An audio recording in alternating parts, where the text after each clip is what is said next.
Toronto.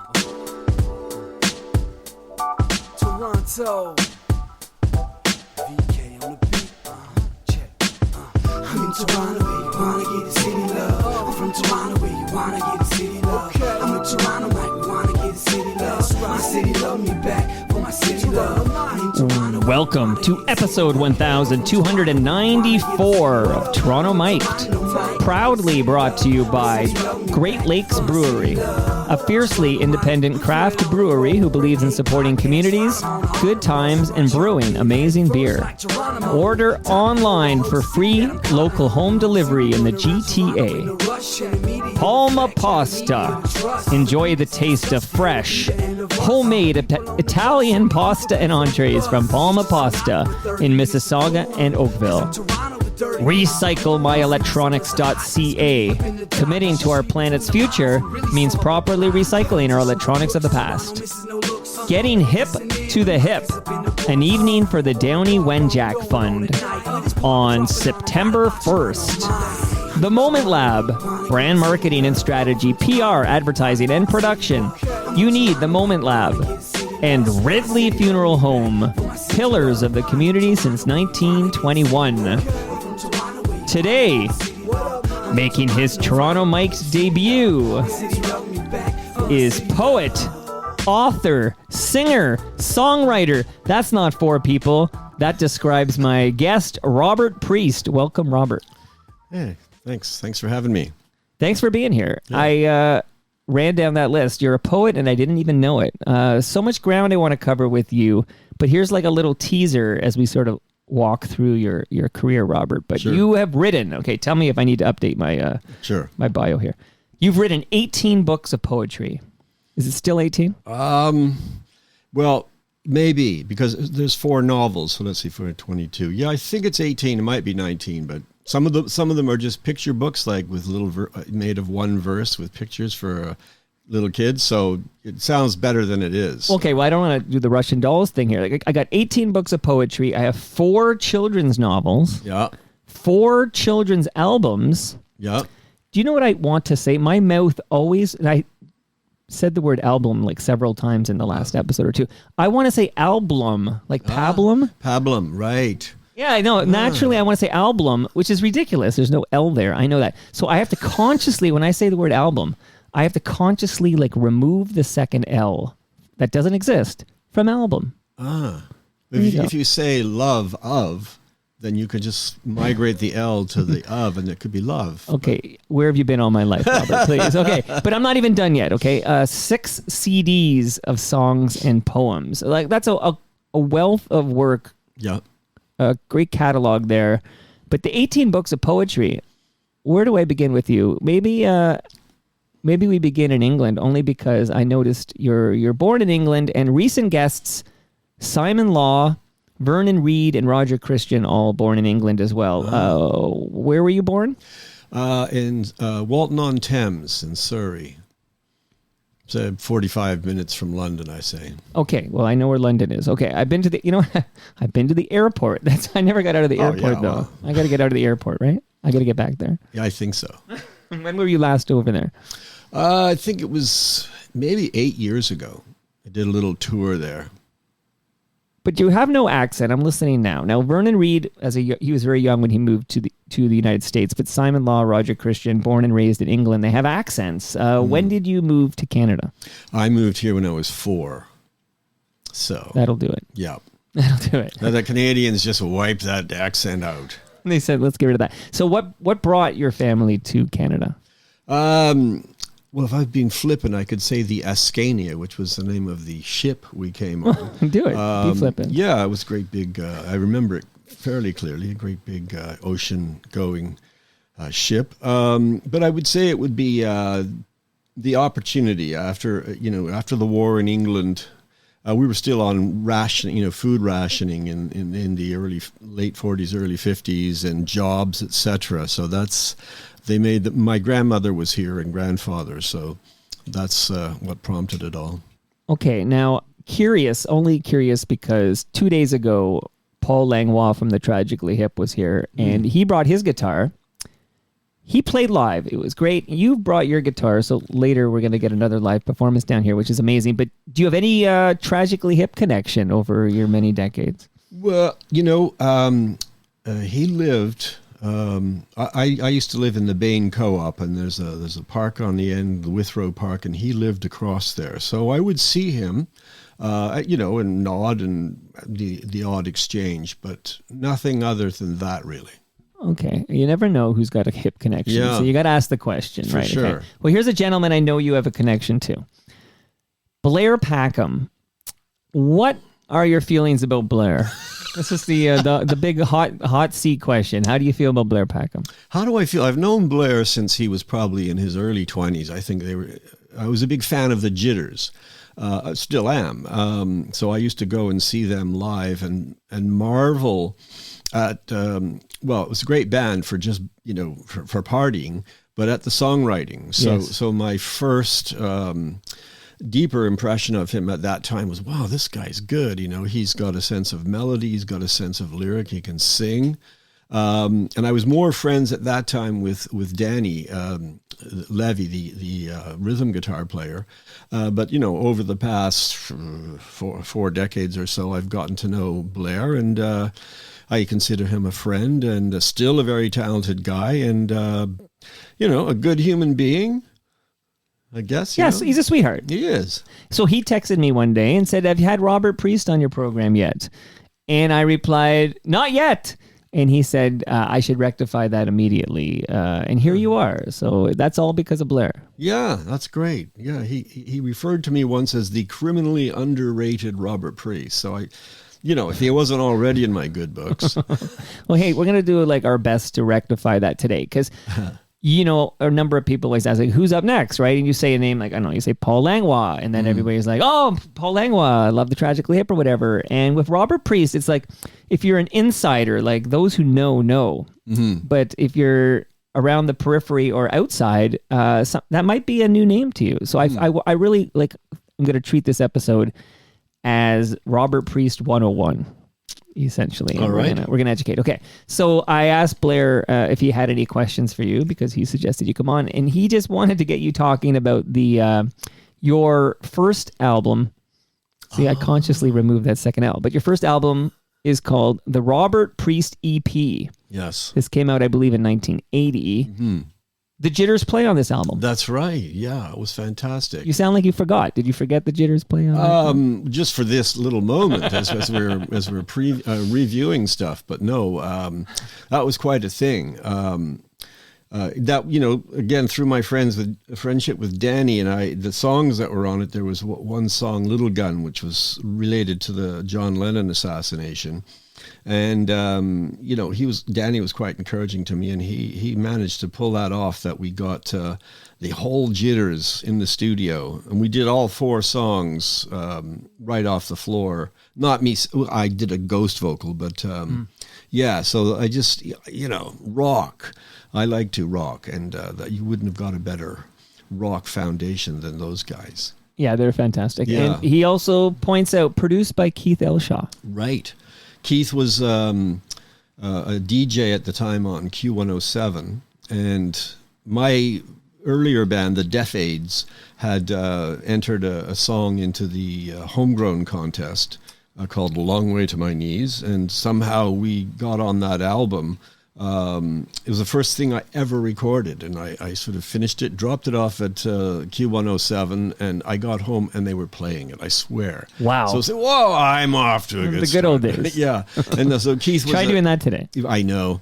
And Keith was the DJ there, and he was particularly taken with it all. So yeah, he came on board to produce that EP, and managed eventually to raise the money to press it and everything. So you didn't win that Homegrown contest? There was no winner that year. Oh. So sometimes I say I did. Who's gonna doubt you, right? Yeah, exactly. They go to Wikipedia. It was a big tie, right? It was a big tie. Look it up. Oh man, it was Saga. What are you talking about? It's all right here on the Wikipedia. But am I right in remembering that the Jitters did win that contest one year?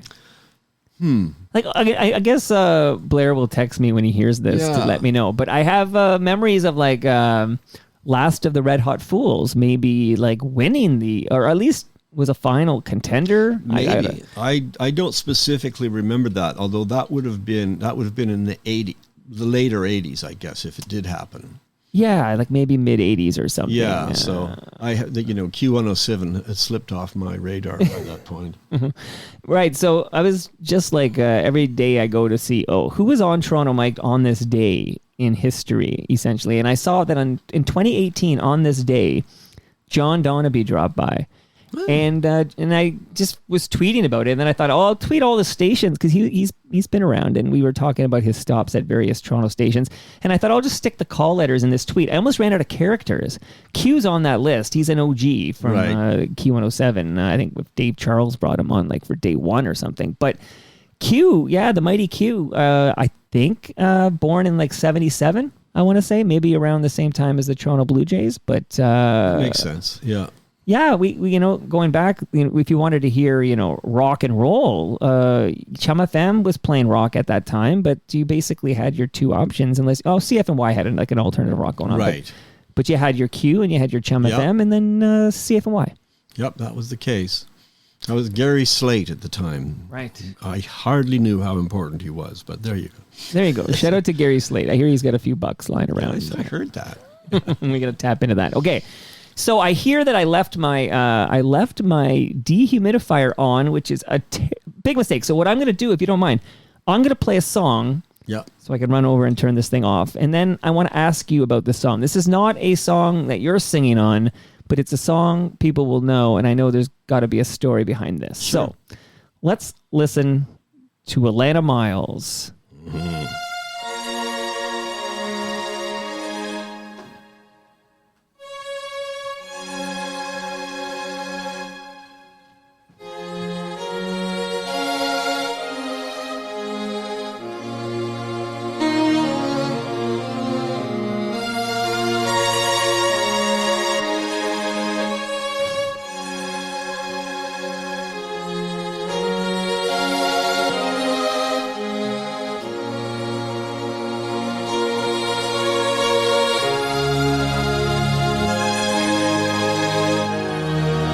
With this intro, I could have gone for a bike ride. I forgot there's a long build up here. Okay, lots of time to turn off all the dehumidifiers, but here we go.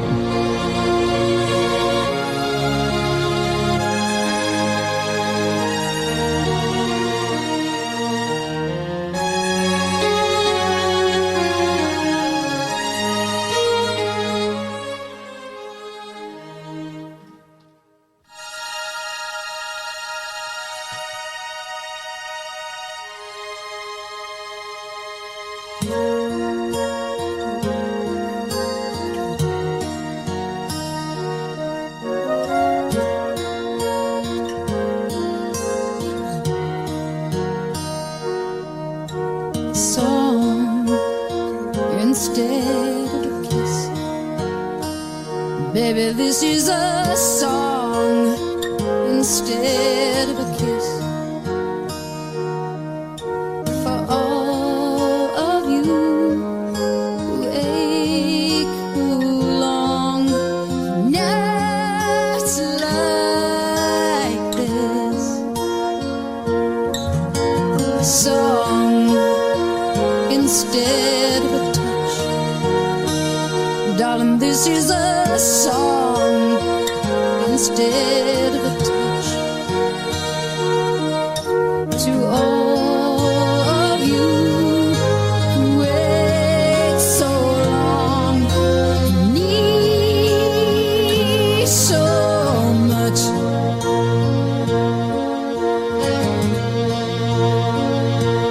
It is for those who like to cling. It is to those I sing. Here is a song instead of a crutch, instead of a moon,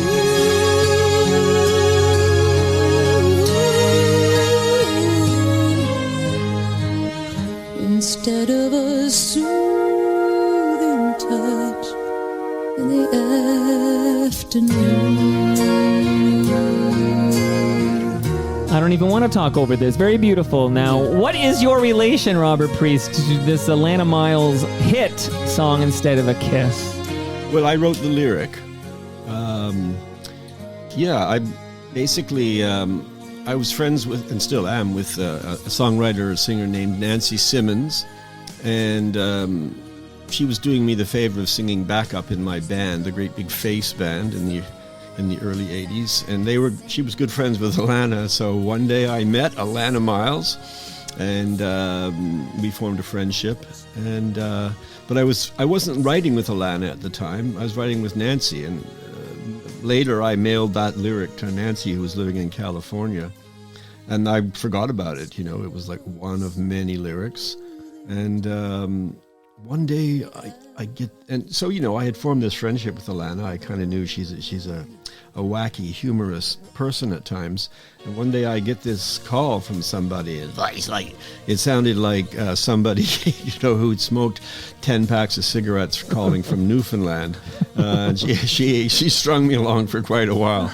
But then she said, "Oh, you've got the next single on my," and she just had, you know, the worldwide hit with Black Velvet. Yeah.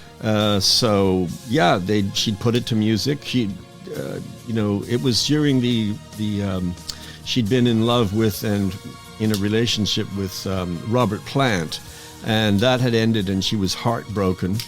And she and Nancy had been trying to write songs on some island and had not had much luck. And Nancy pulled out that lyric. Yeah. And Alannah said, "Go!" And you know, Nancy just started to play, and Alannah sang it, and there it was. Okay, well, that's a big hit. That was a number one hit. Yeah. And I have here in my notes that it won the SOCAN Airplay Award, I guess, for Song of the Year, I suppose. Song Instead of a Kiss. Just take that accolade. That's all you are. Yeah, it was nice. A nice thing on your resume for a poet. I was going to say, so I know we're skipping all over, so you're going to have to set me straight on all things Robert Priest. But fun fact for you is that Alannah Myles, her real name is Alannah Biles with a B. That's you correct. Knew that, right? I okay, did know that, I couldn't stump you on that one. Right, That's a fun fact. I like to blow minds of these facts. Okay, like when I tell people Lee Aaron was the name of the band, her name is Karen. Lee Aaron, she took the name of the band like Alice Cooper. Right. Okay. If you have any fun facts, just spit it into the microphone. I think Biles was deemed to be, you know, not a lubricating type of last name to issue one into the public notice. But her father was I guess, a big famous guy in the can content regulations, things like, you know, it's an honorable name, if not particularly musical. Now, yeah, no doubt. Now, I wonder if we could have like a sliding door alternative history. Would Black Velvet have been the worldwide smash it was if it was recorded by Alannah Biles? Boy, It's a good conversation. I don't piece, right? know. Yeah, that's a very, I mean, I think it's a great song. It's my favorite song about Elvis for sure, and she sings the hell out of it. But you know, these things are predicated on such chance, you know, joints, you know, so who knows? But I would certainly hope so. One would like to think that great songs are destined, but I know some great songs that you've never heard of, so who knows? Well, right. Who knows if Alannah Biles would have been as successful. Now, I do want to shout out FOTM Christopher Ward. I know he was a big co-writer there. I think he was dating Alannah at the time. But Christopher Ward and FOTM, Robert Priest, you're now in FOTM. That's Friend of Toronto Mike. Ah, okay. Which comes with gifts, which I'll give you very shortly. You know, that's not just a title you can wear proudly. That's also comes with gifts here. But when I listen to, you wrote the lyric, but Song Instead of a Kiss, the song, the melody, if you will, has a very Stairway to Heaven vibe to it. Did you notice that? You can't miss it, right? Yes, yeah. It hits you in the face like, oh, it's very Zeppelin-esque here. Yeah. So that's the, well, a lot of that is, you know, give credit to Dave Tyson, who was the producer and who did all that orchestration and arrangement. But of course, yeah, it was coming out of the relationship between, he's got a song, Robert Plant has a song where he refers to some lover's velvet voice. So wow. yeah, there was. Okay, we know who that is. Yes, yeah. Okay. It's interesting. She, has that relationship with Robert Plant, and then gets the lyric from Robert Priest. Yes. Born in England, Robert Pease. Okay. Yeah, yeah, I know. We noticed that, and I think I'm pretty much the same age as he is. Okay. So in my own alt universe life, where I didn't have to leave England, I project myself sometimes fancifully into that league. Okay, no. Poet, musician, where should I start with you? I'll tell you, I did load up songs, but I'm not sure they're in chronological order. It's kind of a hodgepodge. Like, could I play something and then maybe you tell me what I'm playing? Sure. This is a fun game. Can Robert Priest identify the song I'm playing now? Okay, so I'm going to start with this. I'm going to look at your face to hear a reaction. See a reaction. Oh, I know what that is. Good, I haven't stumped you yet.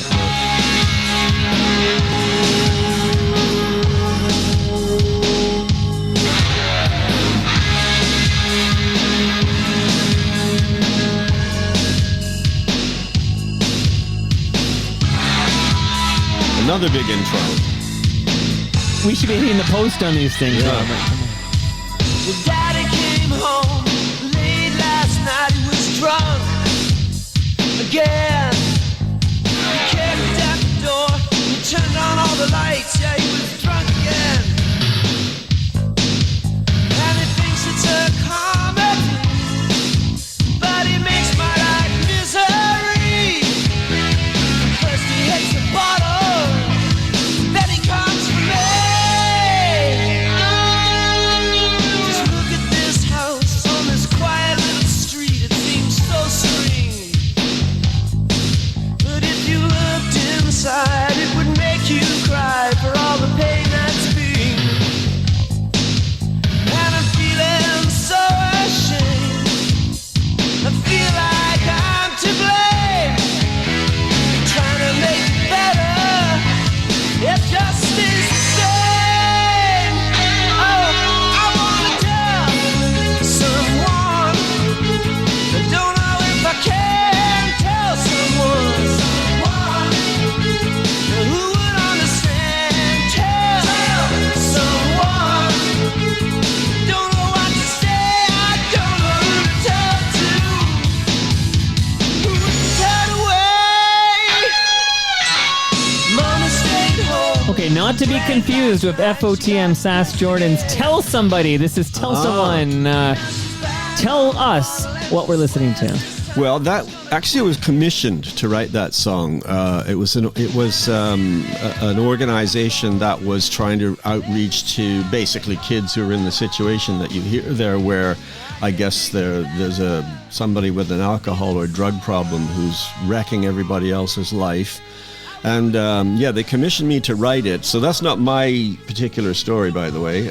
But I read all about it and wrote the song, and it came with a budget to produce in, I can't remember the name of that, some big studio. Those drums, if they were real drums, would have to be Castle High, I think. And what year are we? I mean, it sounds of an era, but what year are we in here? I would say it may be 88. I could be wrong. Yeah, and it did get. There was a video as well done by Barry Stone, and it did get played a bit on Much Music. I don't know. I hope maybe it reached somebody. That was its purpose. I was into it, but I also liked getting paid to write a song.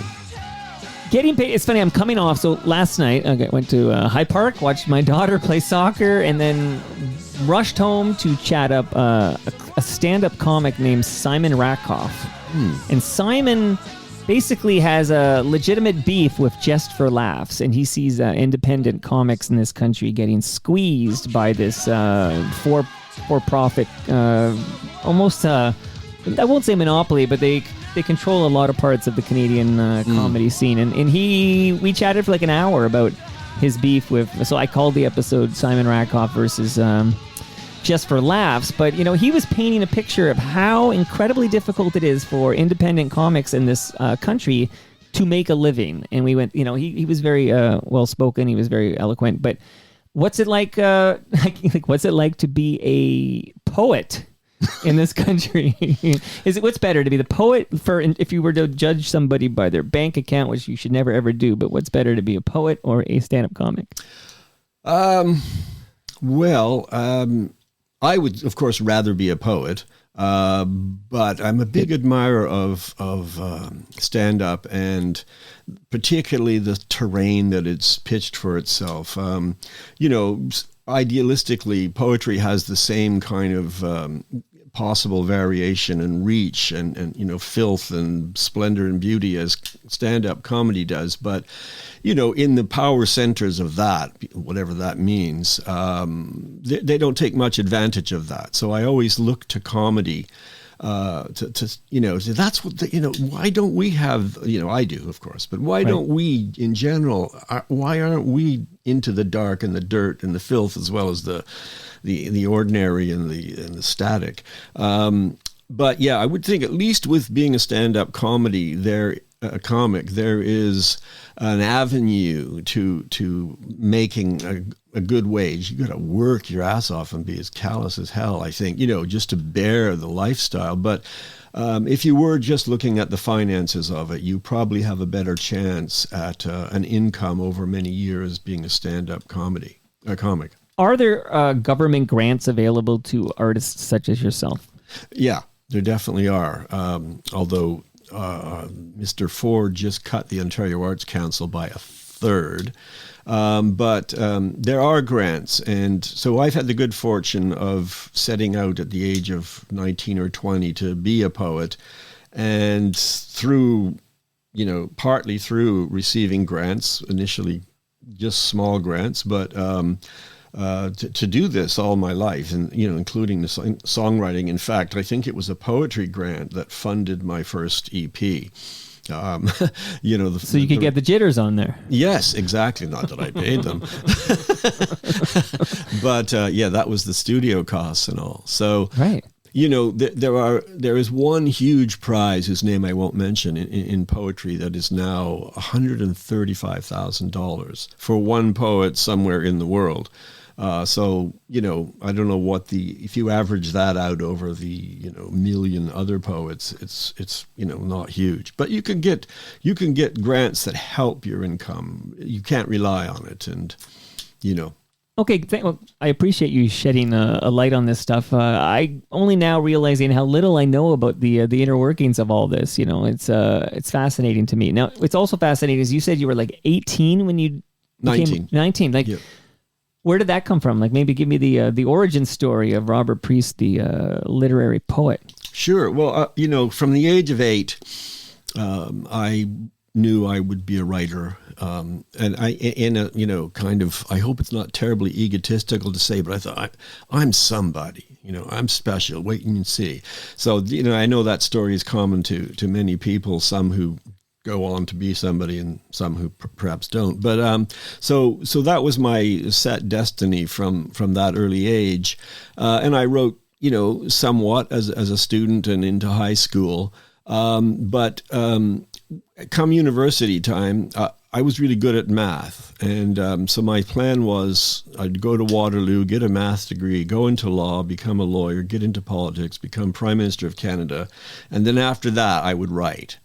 I feel like you have a good name for like Robert Priest to me sounds like he would be like the Prime Minister of Canada. Thank you. It's not too late, I made the wrong choice. But I got into university, and it was a 4-month thing where you go to work for 4 months. And in the 4 months off, I fell amongst writers. I started a little bit into the Herb. And the writing thing just totally blossomed. I couldn't leave it. I didn't go back to school. And there wasn't like a moment where I made a decision. Mm-hmm. But it's been since then, since I was 19, it was just even more in my face, more permeating that's what I do. It's totally obvious. It's natural. There's no way I can't do this. So that's where I was. And you were a poet, and now you know it. You can borrow that, by the way. Thank you very much. But so I understand. So the poetry, And I want to ask you about doctor poetry in a minute. Oh yeah, sure. But the poetry, and then there's the music. Like, is it just it was a natural compliment? I know you brought a guitar. Like, not all poets play guitar. Right. I wish more. Well, maybe I shouldn't wish that, but I do encourage other poets to. Why don't you extend your practice into like Bob writing Dylan lyrics? Yeah, really. I mean, where were we? Right. So I was 12 when the Beatles came out, and it really hadn't occurred to me that people write songs. I don't know why, but the big thing was that they wrote their songs, and I thought, I wonder if I can write songs. And one day I was following Oriel Wallace, a post-pubescent young lady in grade 8, and I was about 4'2", and I had a huge crush on her. And walking along behind her, I wrote in my head my first song. So I thought, I guess I can do that. And it didn't become as regular a part of my life at that point as it would when I got to be about 20. At which point, it just seemed, and this wasn't unusual in the era that you had Jim Morrison and people like that who were, John Lennon, who were very much at the intersection of poetry and Well, music. there's a guy I want to ask you about. So I have a song for it too. So put a pin in that because I want to ask you about somebody at the intersection. Here we go. Last night I was listening to a Leonard Cohen song. I lifted the needle, went into the street, my fingers still trailing sweet strands of that last melody, and it moved in my heart like a wind from the sea. When his song ends, it's not over. When his song ends, it's not over now. It's not over now. I had 7 lovers, they're all named Suzanne. I'm forever saying so long to girls named Marianne. Oh, if you've ever heard him, then you understand. When his song ends, it's not over. When his song ends, it's not over now. It's not over now. Open this gift and this gift opens you. The darkness may lift or the song makes it true. If midnight is coming, then morning is due. In any case, sing it, 'cause either or both might be true. Oh, love is a wire and also a bird. It tries in its way to be free as it tries to be heard. Oh, he gave us his heart, so I give you my word. When his song ends, it's not over. When his song ends, it's not over now. It's not over now. Everybody. When his song ends, it's not over. When his song ends, it's not over now.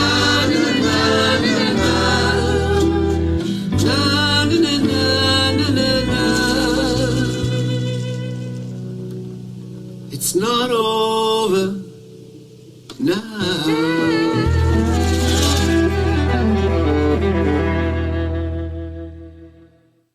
Leonard Cohen song. Oh, thank you for playing that. I quite love singing that song. Well, if you were to ask me to name, a poet who is also a musician, I think Leonard's my first thought. Well, it was always Bob Dylan, but I always think Leonard Cohen. He's kind of a poet who became a singer. That's right. That he began as, let's say, a book poet, which he was very good at, and a novelist, and was already famous for that. But he did know how to play the guitar. He'd taken lessons, so he had some capability on the guitar, and he didn't really get into the recording studio till after he was 30. Right. And you start with songs like Suzanne and Sisters of Mercy, etc. No, he's I'm quite a fan. Every once in a while I just okay, I'm going to go read some Leonard Cohen lyrics just to kick my ass, and he kept writing great way into old age up until probably, the day he died. And it's very elegant stuff. I think if we were to compare him with Dylan, Dylan, no doubt a genius and wrote some great poetic songs. But if you read them, some of them are a bit awkward and choppy, and he says "ifen," but Cohen, big fan.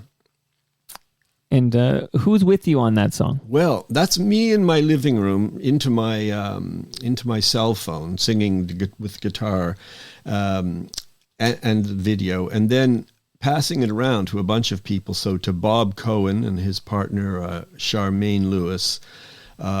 Any relation there? Bob Cohen? Oh, you're up on your language skills. He's in my band, so we often play with that he's a Cohen, which is a Jewish priest, and I'm a priest.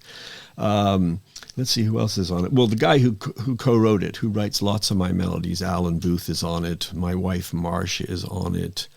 Okay, cool. Yeah. Okay, because sounds pretty good for just kind of not bad, recording right? in your living room. Yeah. These days, boy. All right. We're going to go back again, roll over the place chronologically, Sure. but that doesn't matter. It kind of makes it more interesting, like a Tarantino film. Okay. Yeah. Dr. Poetry. Oh, yeah. Talk to me about Dr. Poetry. Well, it began, I think, with my business card, which was Song Doctor, and I would pass it out and hope that people would call me in to finish off their lyrics, which some did. But my good friend and now Toronto Poet Laureate Lillian Allen, who really pulls people and stuff together, got a show on CBC called Word Beat. And she just came to me and she said, "You're going to be on the show. You're going to be a character named Dr. Poetry. And I just want you to write prescriptive stuff." So she just handed me this lovely gig, which again, I don't say I got paid royally, but I did get paid. Well, that's something in Canadian media. Yeah. And it was like once a week I would go down to CBC and I would have just written something and record it in this kind of doctorly kind of way, and often satirical stuff. And it's like, wow, this is coast to coast. It was like, it's a big deal. My big ambition is to have readers. I mean, money is also nice, but it's like, I just want people to know the work. So this was like, what a thrill that, across the country. Now, it doesn't please that the people I've referred to as the power center who tend to read in monotones, etc., to have someone, being humorous and, using more than two musical notes. But they weren't going to love me anyway. I read in one biography of you I was reading online, talked about how you'd been quoted in the Farmer's Almanac. Yes. What's that story? So along my idea of poetry extends to like what's called prose poems all the way down to micro poems, which one would call aphorisms and stuff like that. And all of my books have these little, one-line things. And so this just came out of the blue that the Farmer's Almanac called me, or wrote me probably in that distant age. And I think the one they wanted was people begin as dreams and end as memories. I know that's in there. I think there's some others in there too, but I can't quite remember. Okay, cool. And then the other interesting note in the bio that I need some explanation of is that you were debated in the Ontario legislature. Right. Yeah, well, during the Harris years, I have despised a bunch of politicians in my time, but I don't know if I've really despised anyone more than Mike Harris for his, welfare mother beating ways. So with my co-writer Alan Booth, we wrote a song called Free Toronto, and it was, just childish. It was like playing with his name, harassing the poor, and someone whose name Palladini is a weenie, blah blah blah, and then free. Oh, sorry, no, it was called Free Ontario. Pardon me. And I sang that at several protests, and I guess, and there was one night where I know I was backed by the guy from the Bare Naked Ladies and some other And vocals. Robertson, Stephen Page, who are we talking about here? I know. Tyler Stewart. No, the guy who wrote the other guy who's not in it anymore. Oh, that's Stephen Page. Stephen Page, yeah. FOTM Stephen Yes, Page, Robert. Right. My favorite Bare Naked Lady. And it got into the hand. Oh, right. Okay. So then the guy from the NDP was there, and he was in the legislature, and it was during the, what do you call it when you just keep speaking and speaking and turning? Oh, yeah. Yeah. That thing. I'll get that name. I know this. We'll remember in a second. So they were just, holding the floor on the other side and talking and talking and talking. So this guy from the NDP got Filibuster. up. Filibuster. Yeah. That's I didn't even, by the way, I did not have to Google that. I just wanted for my own I didn't see edification. I didn't get there. No, I came into my head. I wasn't aware of it. So as part of the filibuster, this guy said, I'd like to quote a lyric by the poet Robert Priest, and he started to read the lyric in which he says Palladini's a weenie and et cetera, et cetera. And even though it's part of a filibuster, Palladini, point of order, and he gets up and he says how it's disgraceful, et cetera, and he helps extend the filibuster in protest against my poem. So. We were misled. Moment. I was told every Palladini would be a pal of mine. This is what I was told growing up. Right. Shout out to Ridley Funeral Home. He's no longer with us. Speaking of no longer with us, were you friendly with Mendelssohn Joe? Very friendly with Mendelssohn Joe. He was, you could certainly call him a mentor to me. I mean, this is what my friendship wasn't based on his help, but he gave me so much help by trading paintings for studio time and videos and dentistry and stuff like that. And of course, I'm a fan of his work and his painting, and we would have dinners and jolly good time. He was very good company and a brilliant guy. Well, there's going to be more Mendelssohn Joe talk on Toronto Mike later this month when Bob Wiseman drops by. And by the way, I'm going to bring up Bob later when I'm going to play another song from you, and Bob's going to come up on that, and I'm going to ask you about him. But Mendelssohn Joe, a guy who I never did get on this program, but always like a mythical character in this city. I mean, I would see him, I'd bike by him. He was just...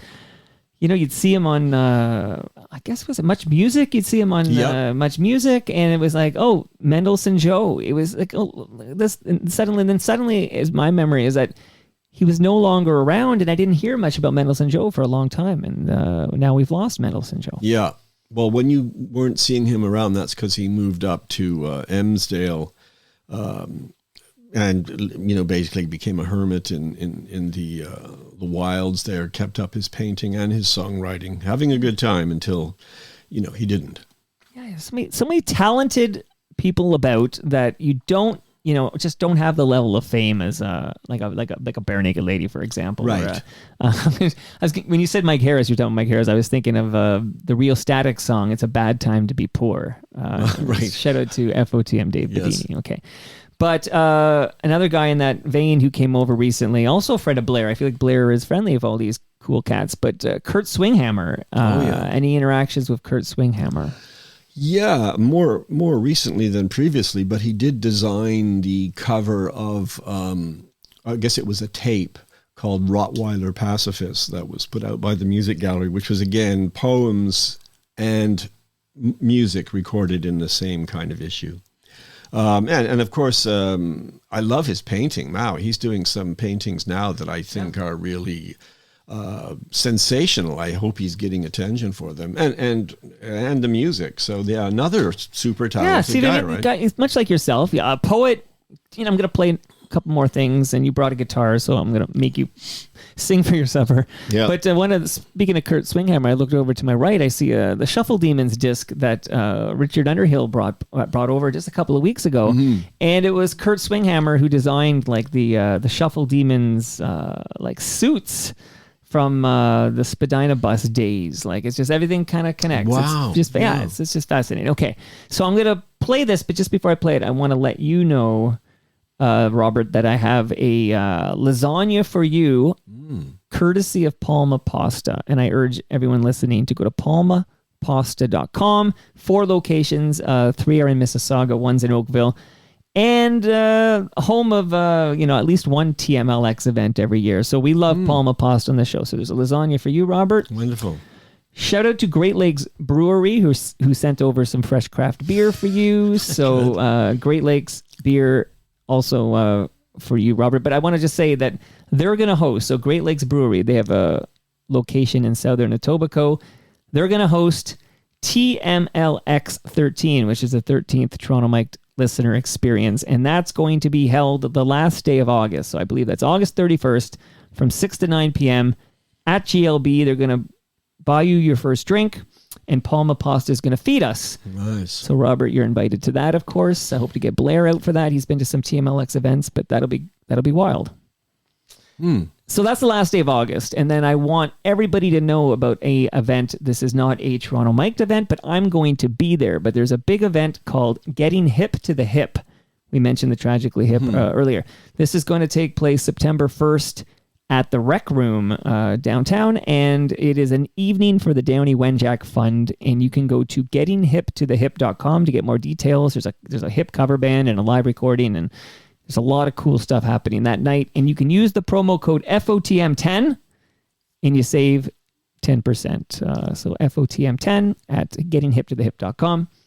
All right, Robert, you mentioned Harris, and then we talked about Free Ontario, and then I dropped the great Rio Static song, It's a Bad Time to Be Poor.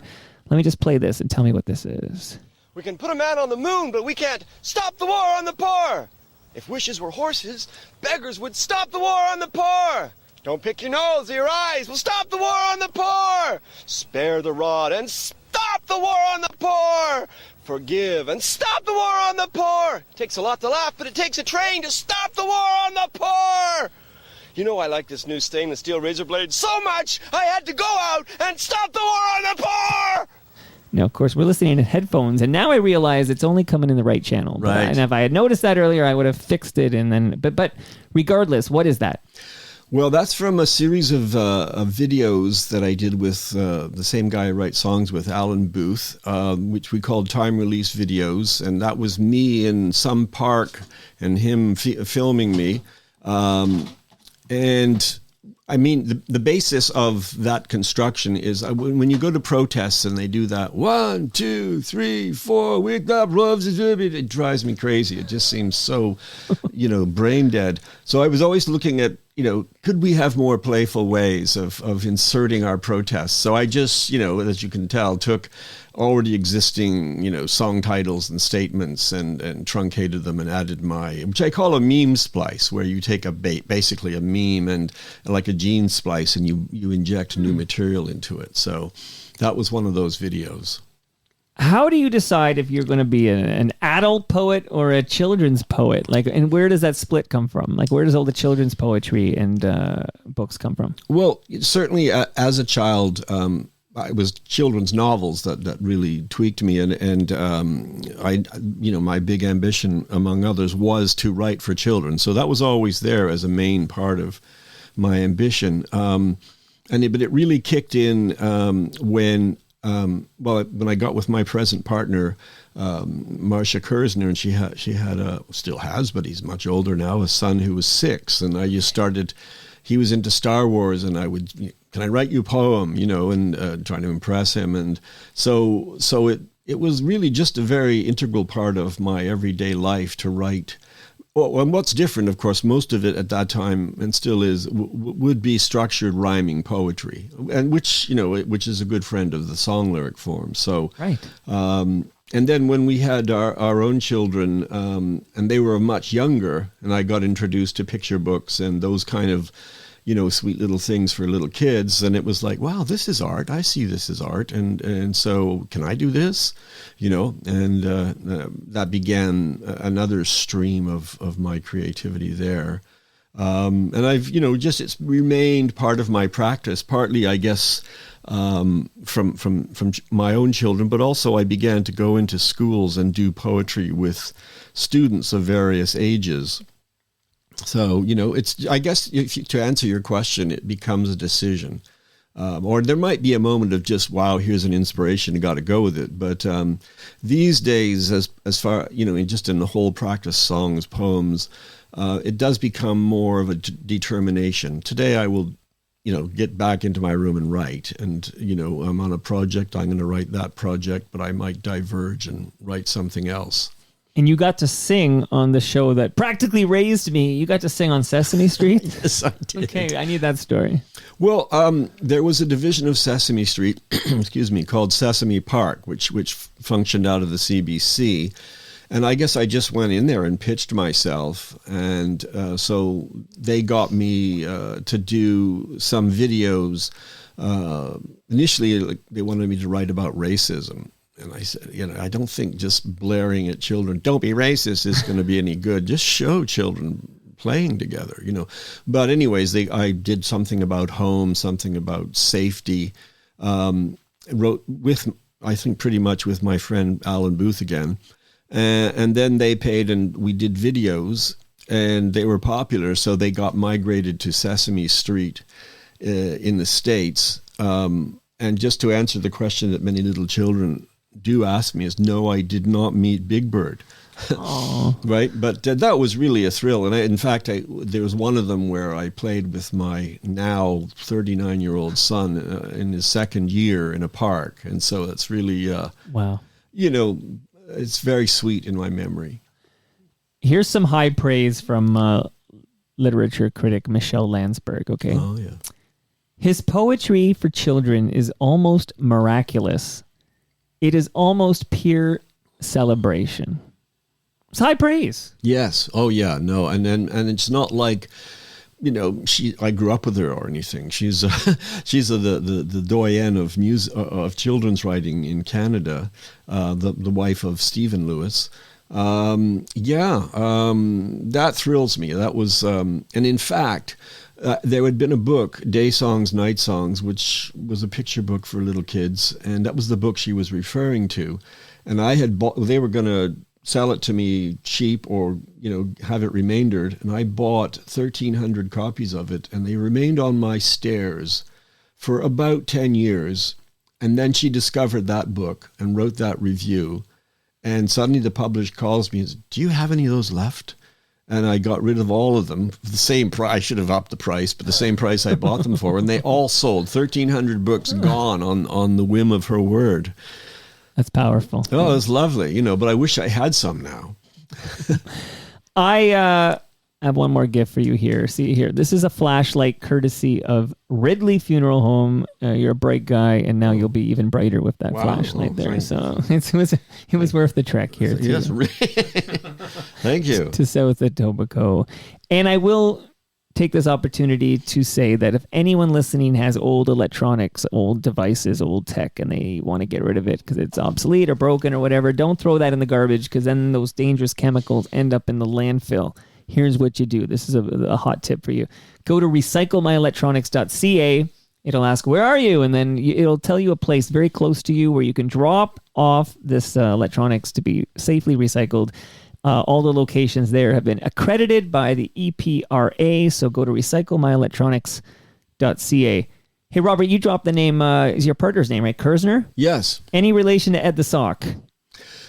No, is Ed the Sock a Kersner? Yeah, Steve Kersner.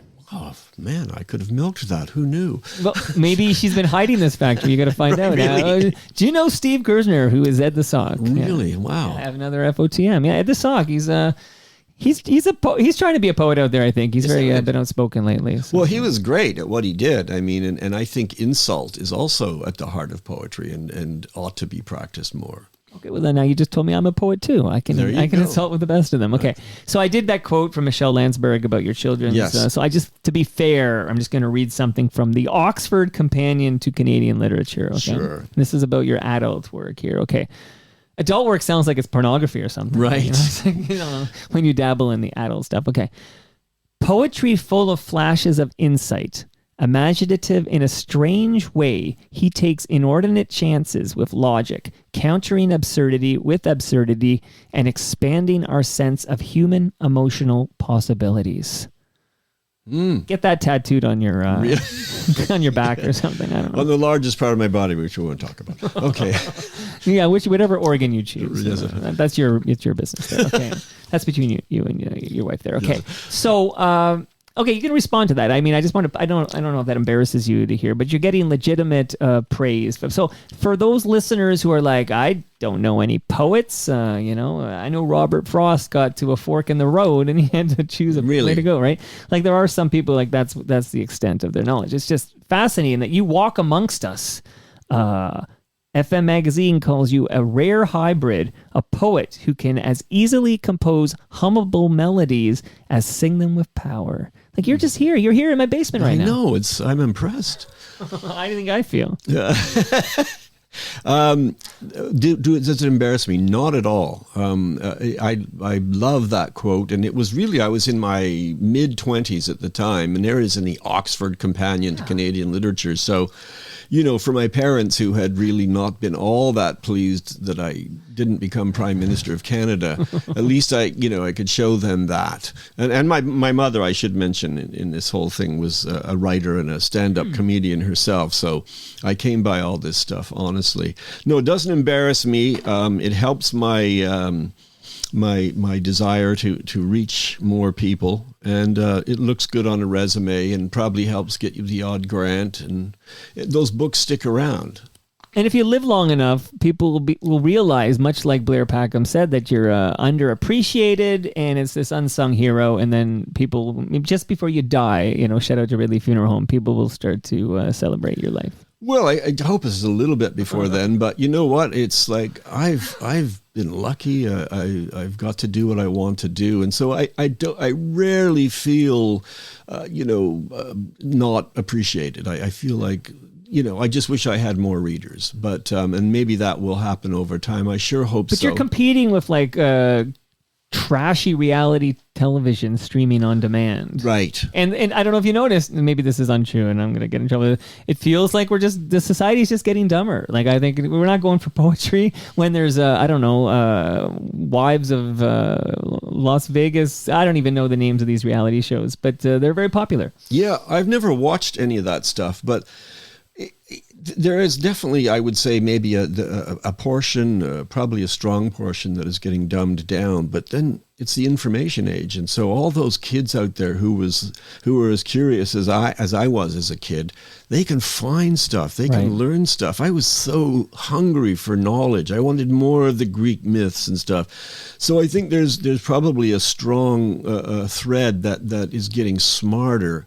I guess, and then there's the thread of people who are just getting deeper into pornography or that. But it is a very variant age, and it's very hard to, have anywhere near enough knowledge to be able to sum it up. But there's, like modern music. It's easy to say, I don't like pop music, but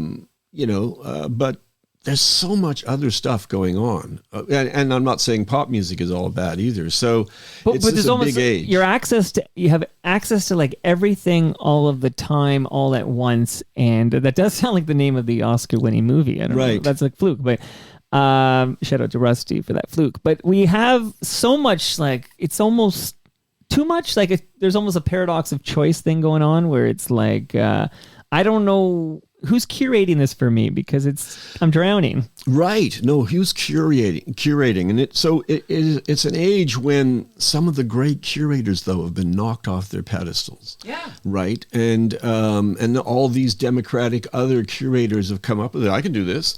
What I do for poetry is on Twitter, I have one name where I just follow poets. And those poets post poems they love. And they might even say, feel free to, get in on this stream.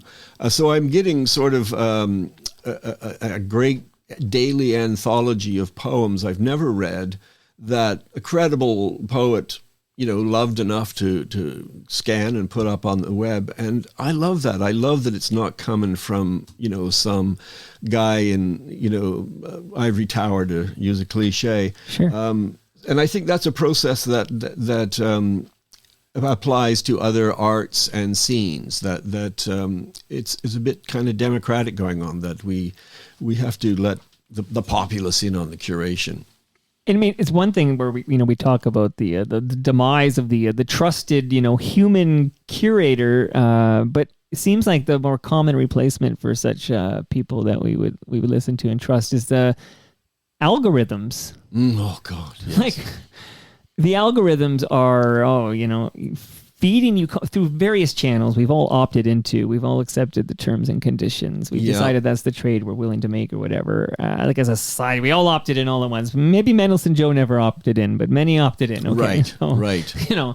But the algorithm is sort of in command now. Whereas I personally, let's just talk about radio for a minute here, is that I grew up loving radio, and there would be certain programs where the host would, and I don't know who was choosing the music in hindsight, but they'd play the music and then they would tell you about the artist and maybe tell you not just where they're playing live, but about maybe the guitarist who came from another band. And then you'd be like, oh, so this is an offshoot of that band. Like you would be educated with the music, and that part seems to be missing. Like it seems to be more like, oh yeah, I got high this weekend and then I saw the new Mission Impossible movie, and then the music just kind of plays as like I don't know, just in the background or whatever. I just find that the trusted curator is gone, and it's kind of sad. Well, that's a good point, because you have this basically artificial intelligence being ushering people down different, kind of an asterisk of hallways. And, well, since you've gone down that hallway, now you're going to, and you just get further and further into maybe one bit of your taste. It just gets magnified and loaded on. It's an interesting age that way. But capitalism is kind of an algorithm in a sense that if you take a product, plus, and there's no X equals morality or Y equals what it does to the environment, but it's X plus distribution equals the largest amount possible on the other side, and whatever makes that Z on the other side be so we were always sort of algorithmed into straitjackets and for a while, but it's now maybe the difference is it used to be you dropped the name Gary Slade earlier today, right? So it used to be that Mr. Waters ran Chum 1050 Chum or whatever. Like you could go in his office and you could, hey, there's the guy who owns the station or whatever. So yeah, you want to maximize profits or whatever, but it's a little different than, let's say, Bell Media or Rogers or Chorus owns these stations, and it literally does become kind of like a number. Yeah. Like there is you can't go in the corner office and chat up the owner about your idea. Right. And yet something out there knows your tastes, knows your predilections, and likes to feed you little things and take you down paths. And who the hell is that? Where are they taking us? Right. Fascinating conversation, but I want to play a little music again. Sure. So let's listen to this, and you can tell us what it is. Here we go. When I see that list of names upon that long black wall, so many fallen in their prime, it's hard to count them all. Yes, the soldiers died, they fought in all their millions, but for every one of them that dies, say goodbye to 10 civilians, fathers and mothers, 10 civilians, sisters and brothers, 10 babies being born, 10 lifetimes of tears for those who are left to mourn.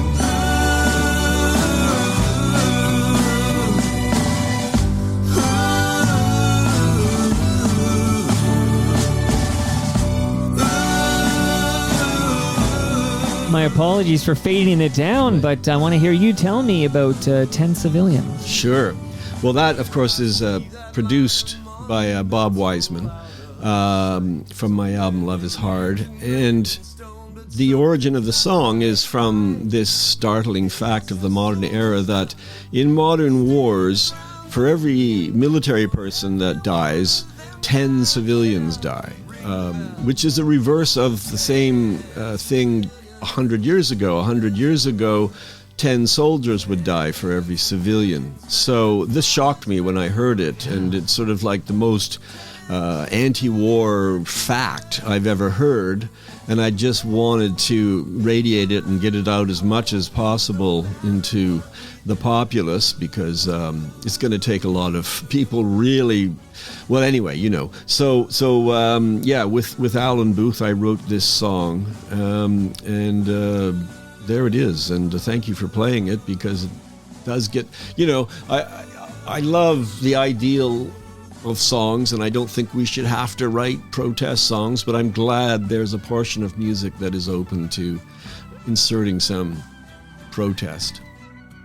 I thought with the election of Donald Trump as president and everything that followed, I felt like, we're going to have this great age of protest music. Like, we're going to, and I did feel, and I don't feel it happened. Maybe I missed it, or maybe that's part of drowning. We talked about I'm drowning, okay, in content. But, typically, the one benefit of Earth Disrupted is the music that comes out of that, the protest music. So I love a good protest song. Yeah, a good one. Yeah. Yeah, a good one. I do like a good one. Yeah. And the Trump stuff, I mean, it's just like there's so much protest embedded in the media, as well as the opposite of protest, so that I don't know if people feel, who might have written a protest song, feel like, I don't want to flay that dead horse at this moment. But it just feels like we got more, maybe just from like a rock perspective, it felt like more protest music came out of the George W. Bush administration. Yes, it felt absolutely. like we got stuff out of that where we didn't get it out of the Trump. Yeah, true enough. And true of me as well, that I wrote a lot of stuff that was, because I was so enraged. Yeah. Trump too, I mean, it does enrage me, but at this point I'm actually trying, stop watching the Trump stuff and learn about Ontario politics. Right. Like get into your own country. It's so distracting, right? It's like, wow. It's like methadone or something. It's just something that, it's habitual, and it somehow is sedative. Well, we got the the green belt, and we got what's happening with Ontario Place and the Science Center, and there's so much grease everywhere. You don't get distracted by the orange-haired guy down south there. I'm going to ask you about Bob Wiseman, but actually one more jam here to get us to that here.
Robert, these songs from Love is Hard sound fantastic. Oh, thank you.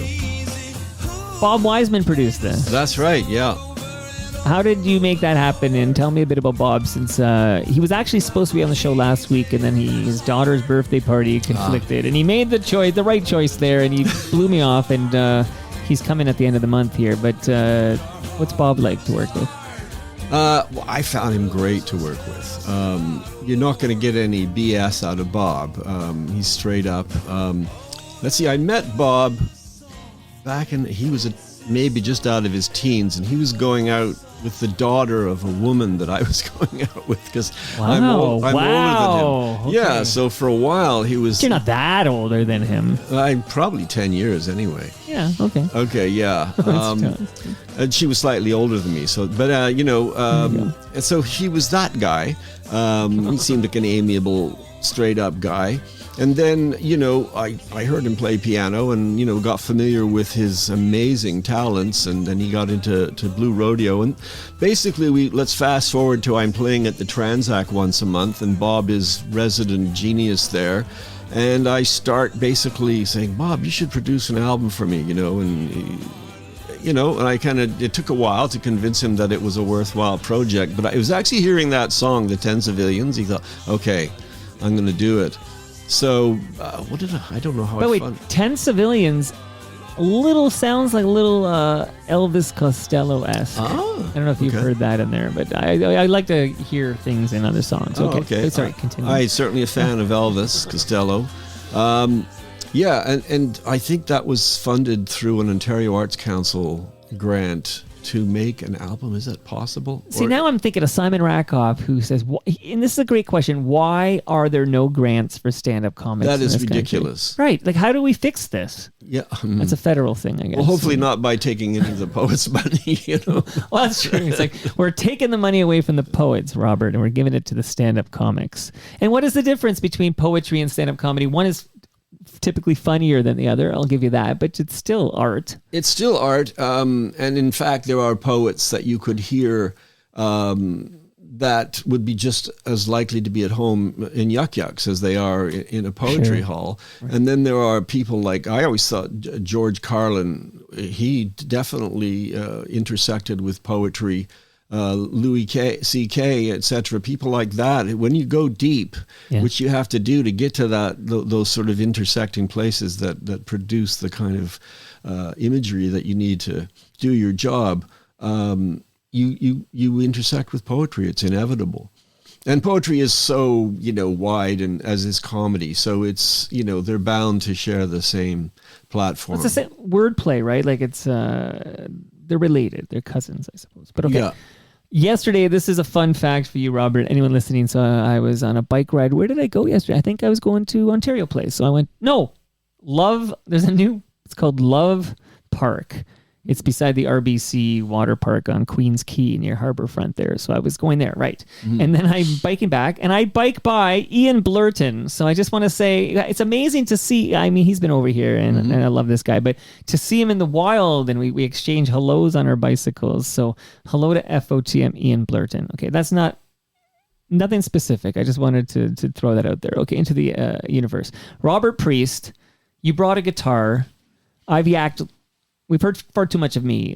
Maybe I will, you can get ready there, whatever you need to do. I have, let's see what you want to do. There is another microphone I could unmute if you wanted, do you want a mic aimed? I don't know. You just like that? That's fine. You can hear it all right? It's not like I'm a great guitar player or anything. Well, that's not what I heard. Okay. In that story where you wrote your first song, I guess you said you were 4'2", right? When you wrote your first song. Yeah, maybe. I was grade 8, so. Yeah. Okay, I just you said 4'2", and I don't know why I was just thinking of this now, but one of my favorite episodes of The Simpsons is Summer of 4'2". Oh. Like Summer of 42. This is Summer of 4'2", right? Because, one of my favorite Simpsons episodes. Okay, so Robert Priest, the mic is yours. I'm just going to lean back and enjoy the show, if that's cool. Okay. And I might take a little video of this. Now, I had planned to do something a little more strenuous than what I'm about to do, but... What do you want to do? Well, I'm just a bit dried out, so I'm going to do something very simple. Do you want more water, or... Well, it's okay. No, I've got lots of water. It's just... Vodka? Yeah, it's okay. I don't think I have any vodka, so I'm glad you said no. So I'm just going to do this simple song... called Motherhood Could.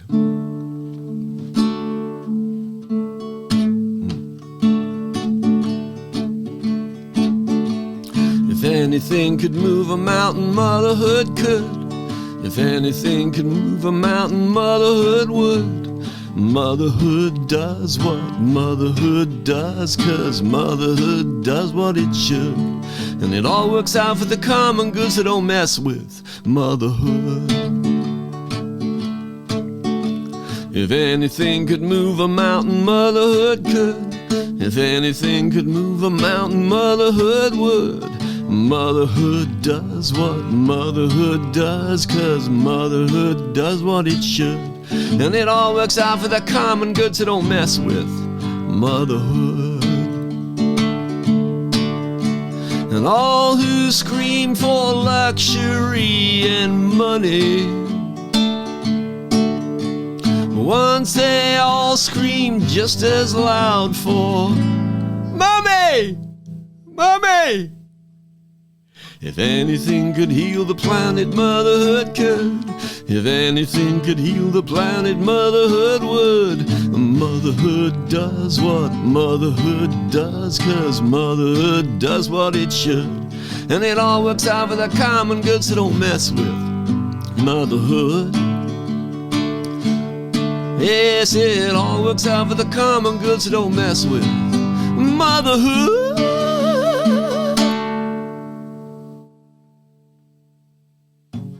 Eat your heart out, Robert Plant. Robert Priest in the TMDS studio. That was fantastic. Well, thank you. Okay, what was your original plan? And now I'm naturally curious. Like, what was the more?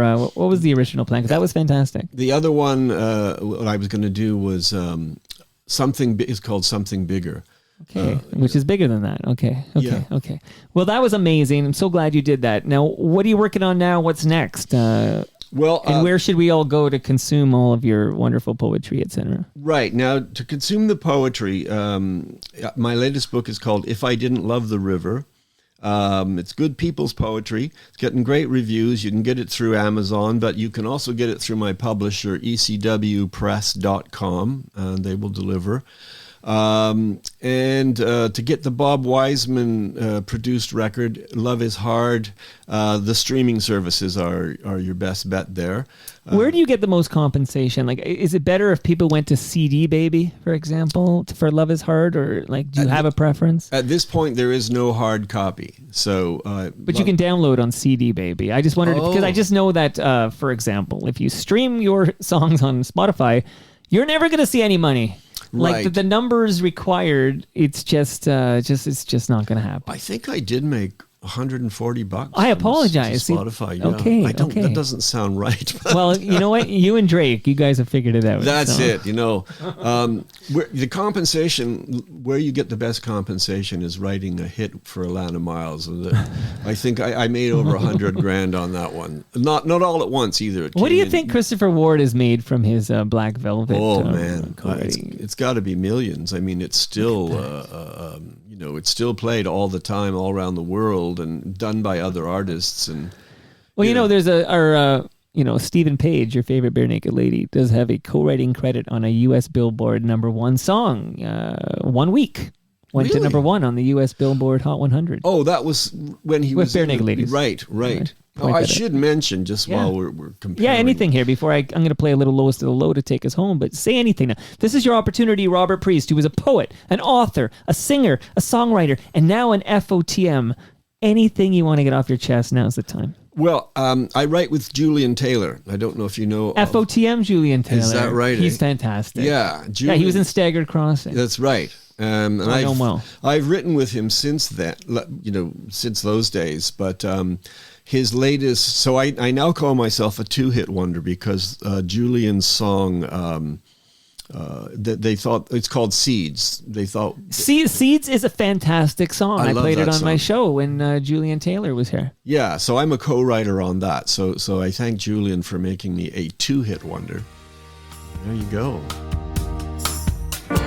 It's a really great song. You're a co-writer of this song, Robert. Oh, man, I can't believe it.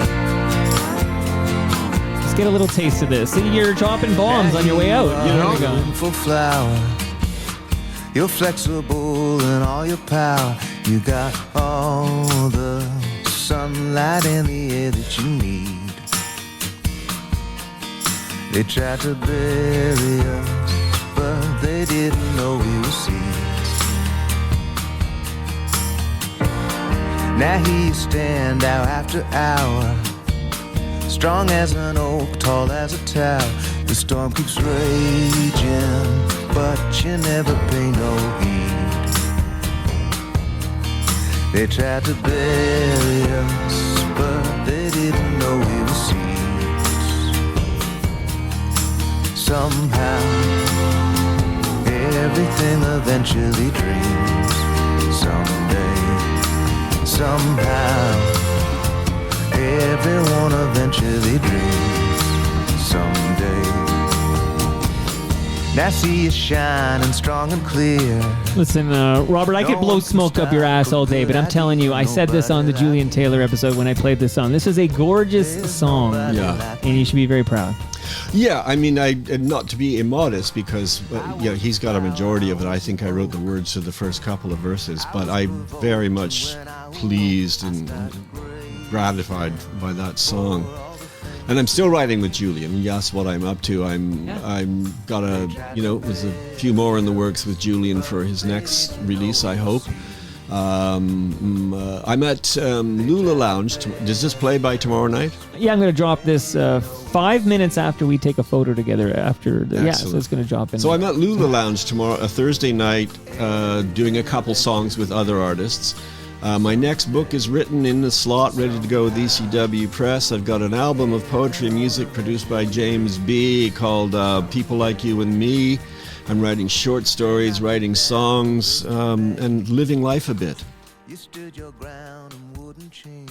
You found a place now. Sorry, I'm fishing out my my Look People album. That's in my there. God, Shout out yes. to FOTM James B. All right, yeah. Do you consider James B to be famous?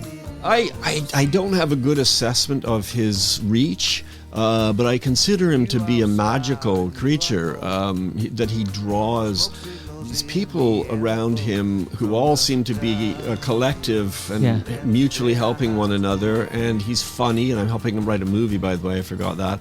So whatever it is, that the power that he has, it seems totally benign and creative. That's sort of more of a philosophical question anyways. Is James B famous? He probably is if you listen to Jazz FM, right? He's Yeah, or if you like the old the swing songs, I think he's famous. So I always side on the side of James B being famous. But Robert Priest, as far as I'm concerned, you're famous. All right. Keep it up. Poetry, music, Julian Taylor songs. He's fantastic. Big fan of his. Yeah. And big fan of yours now. Thanks for dropping by, man. Thanks for having me. And that brings us to the end of our 1,294th show. You can follow me on Twitter. I'm at Toronto Mike. Robert, remind us, how can we follow the happenings in your universe? Facebook, Robert Priest #1. Twitter, I think it's Robert Priest Singer on Twitter. Please follow I'll tag me. you on this in about a half an hour. I'll tag you on this. Great, So people can find you there.